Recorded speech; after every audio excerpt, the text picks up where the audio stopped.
To this episode of How to Cross Step and Nose Ride. Today we're going to be talking about stance. Now, I watch a lot of longboarding and a lot of surfing, and when I think about stance, I think about those who have the best style, those who make doing difficult things look very easy. And to me, the likes of JJ Wessels, Joel Tudor, Tosh Tudor as well, I could go on and on and on. These guys have really good style and they're all doing very similar things. And I've had a little look at what those similar things are, and I've tried to think about why they could be doing those things in order to enable them to look so smooth and graceful and cross step and nose ride with ease. So hopefully if you're watching this, you've already realized that what you might have learnt in your first ever surf lesson is pretty much not the way to surf. Hopefully you'll already know that we're trying not to surf with two arms one side of the rail unless we're in a barrel, because we end up doing a bit of a poo stance. But listen, that's not my point here. My point here is just because I'm going through these different things all the way through this series doesn't mean that's the one and only way to surf, okay? It doesn't mean it's the one and only way to cross step and nose ride either. You can do it in a multitude of ways. This is River Covey and Kevin Skavana, both pro surfers, having a great time. Yeah, boys. But what I'm trying to give you is what I think is going to make it the easiest route for you to achieve the goals of cross stepping and nose riding. Now, when I look at really smooth longboarders, this is something I filmed in Malibu at the recent WSL contest. When I watch really smooth cross steppers, most of their time, when they look smooth and they're in control, their arms are down. And what I mean by that is that their elbows and their hands are not going above their shoulders. The really smooth guys have their hands almost in their pockets, but on the whole, unless you're checking your hair, those hands stay down. Those arms stay down, okay, below your shoulders. And anytime you do see it flap up, it looks a little bit awkward. Then he recovers. And this is, Joel Tudor. He's pretty much the most stylish there is. Again, the arm goes up. Ooh, looks a little bit awkward. And he whacks it back down and he can fix it again, okay?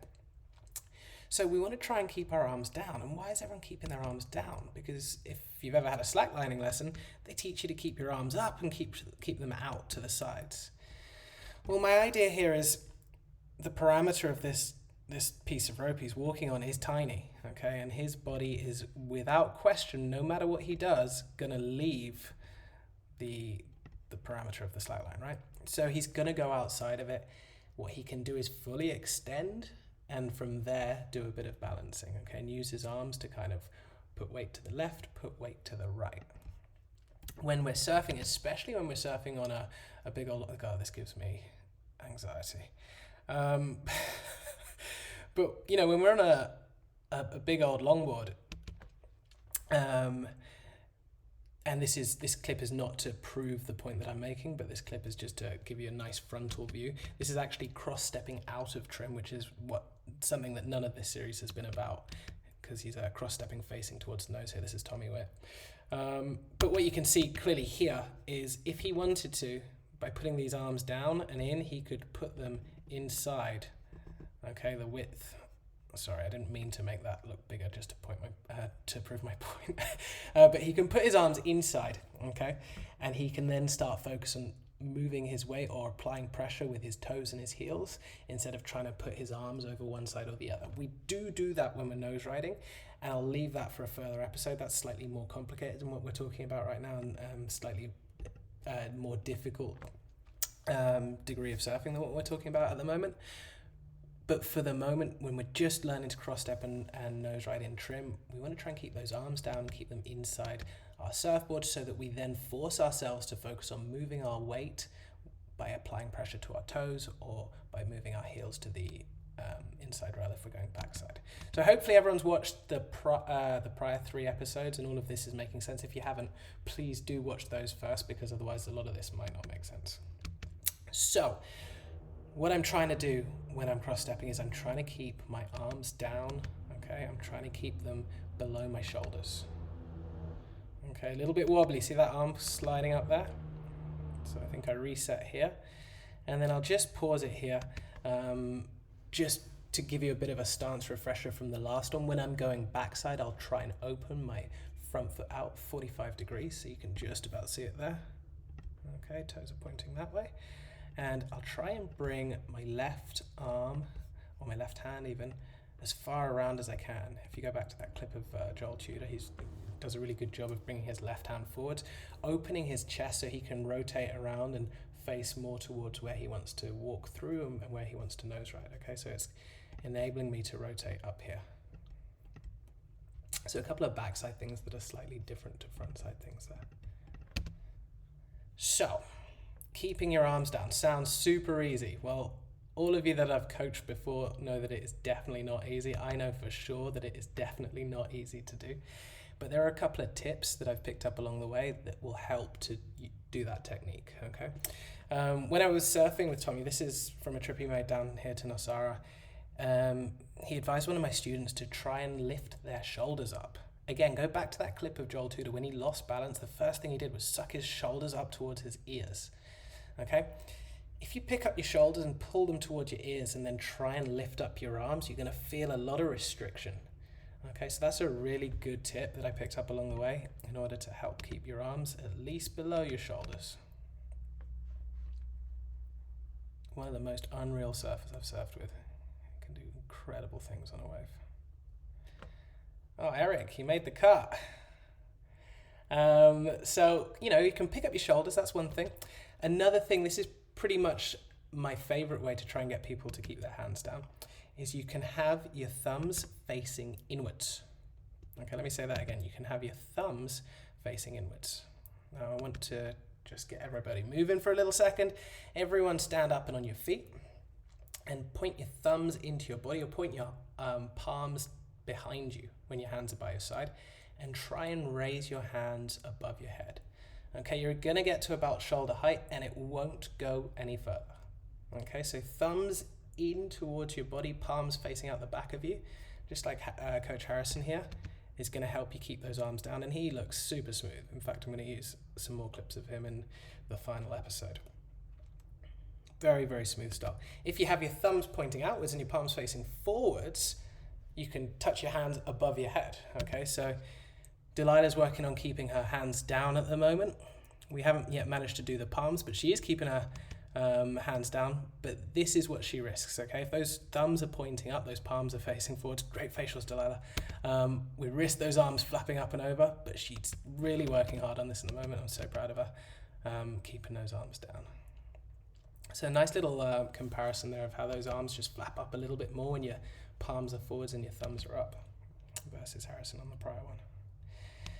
So the next thing I want to talk about is hips, and I just want to talk about different ways of explaining this that I've heard in the past that all actually explain the same thing, but I want to try and just clarify everything a little bit more. When we're moving forwards on a surfboard or backwards on a surfboard, we want our transition of weight to be as fluid as possible. We don't want the nose and the tail of the board to bounce up and down as we move forwards or back. So what we've got to try and do is lead our feet with our hips. So when we want to move forwards, we're trying to get our back knee lower than our front knee so that our hips are rocking forwards. All my weight at the moment, even though it looks like they're back here, right? All my weight is in my front foot. So again, let's get everyone standing up. Stand up and on your feet. Drop your back knee down lower than your front knee and feel that weight in your front foot and see if you can pick up your back leg. Okay, and if you can do that, your hips are rocked forwards, your weight is in your front foot. We want that to happen so that we can pick up our back foot and move our weight forwards fluidly. If we lock our hips back and we try and pick up a foot, we're going to be forced to pick up the front foot first. The board is going to rock back, then we'll drop the front foot and try and pick up the back foot, and the board's going to rock forwards. Okay, so we want to be trying to lead our feet with our hips. Devin Howard explained this in, I think it was in Surf Mastery, a podcast, and he said have your hips back when you move forwards, but then he described it, and what he actually described was leading your feet with your hips, and he did a great job of describing that once he got into it. So I'll show you an example of hips back. Our hips are back when our front leg is straight, and that's what we do for changes of direction, or if we want to stall to nose ride. Okay, we move our hips back, we straighten the front leg. Our hips are forwards, Okay, just straight into his steps there, so I'll slow him down. This is Coach Andrew here. Our hips are forwards when that back knee is lower. Weight's in the front foot, and we can move weight forwards. What I see a lot, okay, I don't think Andrew's going the whole way on this one anyway, but what I see a lot of people do is try and move forwards and take 1-2 step and then get to here, and their hips stay back. And from here, they're kind of stuck, and they end up trying to shuffle that foot. Sorry, I'll just move them back and keep talking at this point, and then we'll go on. They end up stuck in this position here, and they try and shuffle their foot and stretch, and sometimes they get a cheetah 5, sometimes not. But in short, if you're trying to move forwards with your hips back, it's very difficult to do. What you've got to do is get your hips forwards. Nice, Andrew, thank you. And then you can take 1-2 more steps, except he's running out of room there, so he's got to step himself back and do a turn for us. So hopefully that makes sense. We're trying to lead with our hips and push them forwards so that we can take fluid steps forwards along the board, okay? Now this first nose ride, okay, from here, back knees lower, okay, and then I step and push my hips forward, back knees lower, back knees lower, back knees lower, so hips are forward, weights there, okay? So that first one I do like. Now I'm a little bit stuck with that front leg straightening and my hips are back. So when I do step forwards, it's a bit wobbly, those arms flail, and I end up having to recover. Okay, so I got a little bit stuck when I came back and I didn't send my hips forwards efficiently enough. That stance is a little bit wide actually. And that's why that second nose right there is just a little bit more wobbly. I'm just gonna pause there and go through one other stance thing that I kind of mentioned as I went through that. When your stance is narrow, I'll encourage people to do that when they're in trim. Okay, if you're trying to move forwards on the board, a narrow stance is better. Okay, everybody stand up again and make your feet narrow and try and put weight in your right foot. Super easy. Try and put weight in your left foot. Super easy with a narrow stance. Now widen your stance. Make yourself have a really wide stance and try and put all your weight and stand on your right leg. Okay, it's difficult. That's the point there. The narrower the stance, the less stable you might be if you're trying to do a carving turn or a big maneuver, but when you're moving your weight forwards, it's going to make it much easier to have a fluid transition of weight, and that's kind of leading into the final episode a little bit as well. So, a beautiful example here from JJ Wessels that puts it all together for us. Okay, those arms stay nice and low, leading with its hips forward. See that back knee's lower? Weight's in the front foot, all the way to the front. Very, very smooth, very, very stylish. True inspiration for me. So, thank you very much, guys. I hope you've enjoyed this one. We've got one more to go before I finish the series, but a couple of you have asked in the comments for other videos, so that will be a thing that we do. And if you are enjoying these, please do share them around, because that is ultimately what's helping us most. Getting exposure with this is helping push us forward. So thanks a lot for your time, and thanks for listening. Enjoy surfing.